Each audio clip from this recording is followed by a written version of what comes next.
বিসমিল্লাহির রহমানির রহিম। আজ 21শে আগস্ট, ঠিক তেমনি 2024 সালের 21শে আগস্ট, সম্ভবত শনিবার ছিল। একটি সন্ত্রাস বিরোধী জনসভা ছিল বাংলাদেশ আওয়ামী লীগের অফিসের সামনে, দেশ বঙ্গবন্ধু। এখানে ট্রাকের উপরে এই সন্ত্রাস বিরোধী জনসভা হচ্ছিল। ঠিক জনসভার শেষ মুহূর্তে যখন বঙ্গবন্ধু কন্যা শেখ হাসিনা ভাষণ শেষ করার নেমে যাবে, সেই মুহূর্তেই একে 10-12টি আরজেস গ্রেনেড, যেগুলো পাকিস্তানের নির্মিত, ব্লাস্ট করেছে তখনকার সরকারের ছত্রছায়ায় জঙ্গিরা। আমি আজকে দিনে সেই বিভীষিকাময় যে একটা অবস্থা দেখেছি, তো আমি এটা বলবো না আমার জীবদ্দশায় সবচেয়ে বড় ট্রেজেডি আমি দেখেছি, না এর থেকে বড় আমি দেখেছি। যেহেতু স্বাধীনতা যুদ্ধের সময় 9 মাস চট্টগ্রাম শহরে ছিলাম, এর থেকে আরও অনেক বেশি বিভীষিকাময় অবস্থা আমি দেখেছি।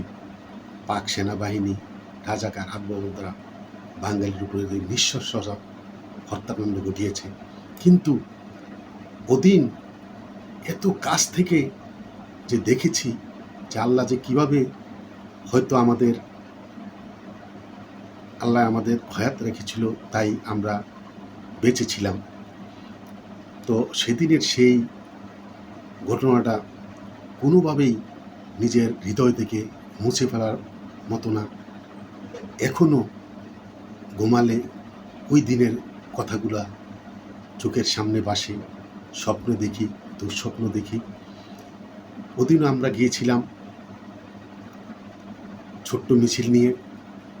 তো আমার জীবদ্দশায় যখনও রাজনীতি করেছি, যত জনসভায় গিয়েছি, আমি কোনো সময় মিছিল নিয়ে গেলেও স্টেজের সামনে কোনো সময় থাকতাম না। এখানে স্টেজের সামনে বেশিরভাগই তখনও ছিল, এখনও ছিল, যে কিছু নেতাকর্মীরা থাকে, ভাইয়েদের স্লোগানগুলো একটু বেশি দিতে চায়, এ ধরনের তখনও ছিল। তখন মহানগরে হানিফ ভাই, মায়াবাই মহানগর নেতৃত্ব ছিলেন। তখনও তাদের মধ্যে দুটো গ্রুপ ছিল, কেউ মায়াবাই, কেউ হানিফ ভাইকে হাইলাইট করার জন্য তারা এই গ্রুপে ছিল। কিন্তু আমরা সাধারণত, আমি নিজেই যখন মিছিল নিয়ে যেতাম, যাওয়ার পরে ওখান থেকে স্টেজ থেকে সব সময় একটু দূরে এসে চা খেতাম, এভাবে দূরে থেকেই মিটিংগুলো শুনতাম। ওদিন ঠিকই তখন রমনগরের সামনে ছিলাম, ওখান থেকে আস্তে আস্তে পূর্ণিমার সামনে এসে সম্ভবত সিঙ্গারা খাচ্ছিলাম। আমরা কয়েকজন সিঙ্গারা খাচ্ছিলাম। ওই সময়টার মধ্যে এত জোরে আওয়াজ হয়েছে যে তো কাছ থেকে এ ধরনের আওয়াজ কোনো সময় শুনে নাই। প্রথম মনে করেছিলাম হয়তো ককটেল, তখন তো গুলিস্তান এলাকায় সবসময় ককটেল ফুটতো, ককটেলের জমানা ছিল। তো কিন্তু এত বিকট শব্দে ককটেলের আওয়াজ তখন আর শুনি নাই। কিন্তু তখন দৌড়ে চলে আসলাম গুলিস্তান হলের দিকে। পরে আবার রিটার্ন ওখানে গেলাম, গিয়ে আবার পূর্ণিমার সামনের দিকে দেখি পুরা রাস্তার মধ্যে অফিসের সামনে শত শত জুতা পড়ে আছে, অনেকে নিহত, আহত, ছটফট করছে। এরপর ওইখানে যাওয়ার আর সাহস পেলাম না, চলে আসলাম। কিন্তু আমার কথার আজকে আমি একটি কথা বলতে চাই। বাংলাদেশ আওয়ামী লীগের উপরে আপনারা দেখেছেন সিলেটে গ্রেনেড হামলা হয়েছে, কিবরিয়াকে হত্যা করেছে অর্থমন্ত্রী। গোপালগঞ্জে 48 কেজি ওজনের বোম ফিট করা ছিল। চট্টগ্রামে প্রায় 17 জনকে হত্যা করা হলো গুলি করে পুলিশে। নারায়ণগঞ্জে 21 জন মারা গেল, ওখানেও গ্রেনেড হামলা হলো, আরজেস গ্রেনেড। সারা বাংলাদেশে বিভিন্ন জায়গায় এভাবে হলো। আর 21 আগস্ট তো 24টি তাজা প্রাণ আমরা হারালাম। কমপক্ষে 300 জন তারা শরীরে স্প্রিন্টার নিয়ে, অনেকের শরীরে 100-150 স্প্রিন্টার ছিল। এখনও যারা জীবিত আছে তারা মৃত্যুর আগ পর্যন্ত এই যন্ত্রণা সহ্য করেই আছে। কিন্তু আমার প্রশ্ন হলো, ওদিন যে 24 জন মারা গেল, সরকারে ছিল বিএনপি সরকার। তারা তখন বিএনপির নেত্রী খালেদা জিয়া বলেছিল সংসদে যে শেখ হাসিনা তার ভ্যানিটি ব্যাগে করে গ্রেনেড নিয়ে এসেছিল। সবচেয়ে বড় কথা হলো যে এই মামলাটি, গ্রেনেড হামলা মামলাটি ভিন্ন খাতে প্রভাবিত করার জন্য তখনকার বিএনপি সরকার জজ মিয়া নামে একজনকে, যে এই গ্রেনেড হামলা করেছে, তাকে জেলে পাঠিয়েছে। পরে শোনা গেছে তার মা, জজ মিয়ার মা নোয়াখালী, তার মা বলেছিল প্রতি মাসে তার ছেলেকে জেলে দিয়ে প্রতি মাসে তাকে পুলিশের পক্ষ থেকে টাকা দেওয়া হতো। যে এতেই বোঝা যায় যে জজ মিয়া একটা নাটক সাজিয়ে এই মামলাকে ভিন্ন খাতে নেওয়ার চেষ্টা করা হয়েছিল। সবচেয়ে দুঃখের ব্যাপার হলো, বাংলাদেশ 1971 সালে স্বাধীনতা হওয়ার পর এই যে 21 আগস্ট গ্রেনেড হামলা হয়েছে, এত মর্মান্তিক ঘটনা বাংলাদেশের রাজনীতির ইতিহাসে কোনো সময় হয় নাই।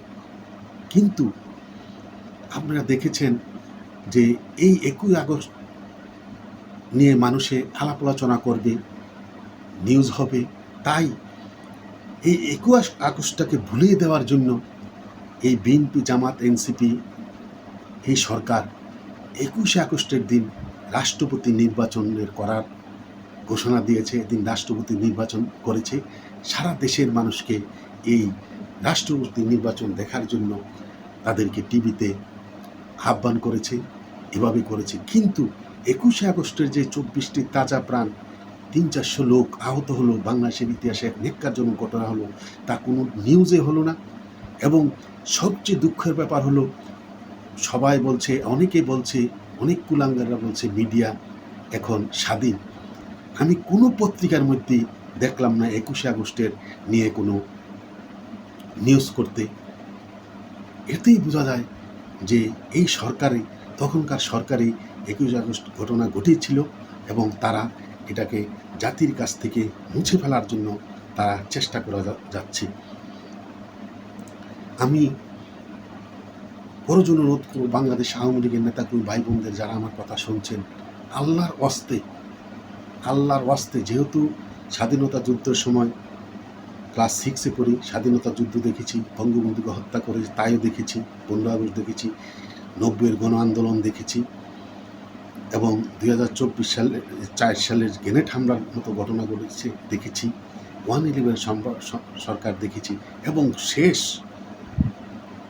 আমরা যেটি দেখলাম, এটা দিনের আলোর মতো সারা পৃথিবী জেনেছে যে মার্কিন যুক্তরাষ্ট্রের ডিপ স্টেটের অর্থায়নে বাংলাদেশে একটি কোটা বিরোধী আন্দোলন থেকে সরকারি দূতের আন্দোলন করে জঙ্গিরা বাংলাদেশে ক্ষমতা গ্রহণ করেছে ইউনুসের নেতৃত্বে। তাই আমি বলবো, সারা বাংলাদেশের আওয়ামী লীগের নেতাকর্মীদের, ভাই বোনদের বলবো, আপনার কাছে করজোড়ে অনুরোধ করছি, আপনারা সবাই ঐক্যবদ্ধ হন। স্বাধীনতা যুদ্ধের সময় দেখেছি আওয়ামী লীগ কীভাবে দুর্বল আন্দোলন করেছে। এরপরে জিয়াউর রহমানের সময়, এরশাদের সময়, খালেদা জিয়ার সময়, 111-এর সময় আওয়ামী লীগ বিরোধী দলে যেই ভূমিকা রাখতে পারে, আমার জীবনের অভিজ্ঞতা থেকে আমি এখনও বলছি যে বাংলাদেশের বর্তমানে, বাংলাদেশের 70% লোক এখনও শেখ হাসিনাকে চায়।